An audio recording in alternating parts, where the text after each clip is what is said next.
Chandpur court station এলাকায় ছিনতাই আতঙ্ক, নিরাপত্তাহীনতায় জনদুর্ভোগ, দ্রুত পদক্ষেপের দাবি। চাঁদপুর প্রতিনিধি মুহাম্মদ বাদশা ভূঁইয়া।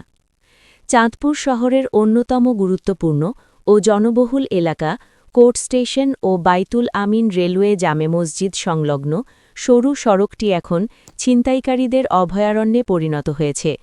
প্রতিদিন হাজারো মানুষের যাতায়াতের এই ব্যস্ত পথটিতে পর্যাপ্ত নিরাপত্তা ব্যবস্থা না থাকায় সাধারণ মানুষ চরম উদ্বেগ ও ভোগান্তির মধ্যে দিন পার করছেন।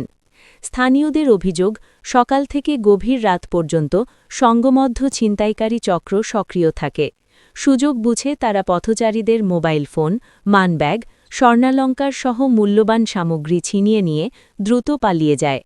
বিশেষ করে নারী যাত্রীদের মধ্যে নিরাপত্তাহীনতার আশঙ্কা আরও বেশি বেড়েছে। ভুক্তভোগীরা জানান, রেল স্টেশন ও মসজিদের মধ্যবর্তী এই সংকীর্ণ পথটি অত্যন্ত ব্যস্ত হওয়ায় মুহূর্তের মধ্যেই ছিনতাইকারীরা তাদের টার্গেট সম্পন্ন করে। অনেকেই চোখের সামনে সবকিছু হারিয়েও কার্যকর কোনো প্রতিকার পাচ্ছেন না। অভিযোগ রয়েছে, থানায় অভিযোগ দিলেও অধিকাংশ ক্ষেত্রে জিডির মধ্যেই বিষয়টি সীমাবদ্ধ থাকে। ফলে অপরাধীরা থেকে যাচ্ছে ধরাছোঁয়ার বাইরে।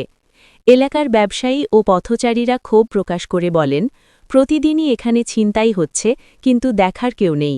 প্রশাসন যদি দ্রুত ব্যবস্থা না নেয়, তাহলে পরিস্থিতি আরও ভয়াবহ রূপ নেবে। সচেতন নাগরিক সমাজের পক্ষ থেকে দ্রুত এই পরিস্থিতি মোকাবিলায় জেলা প্রশাসন ও আইনশৃঙ্খলা বাহিনীর জরুরি হস্তক্ষেপ কামনা করা হয়েছে। তারা ওই এলাকায় সিসিটিভি ক্যামেরা স্থাপন, পর্যাপ্ত স্ট্রিট লাইট নিশ্চিতকরণ এবং নিয়মিত পুলিশ টহল জোরদারের দাবি জানিয়েছেন।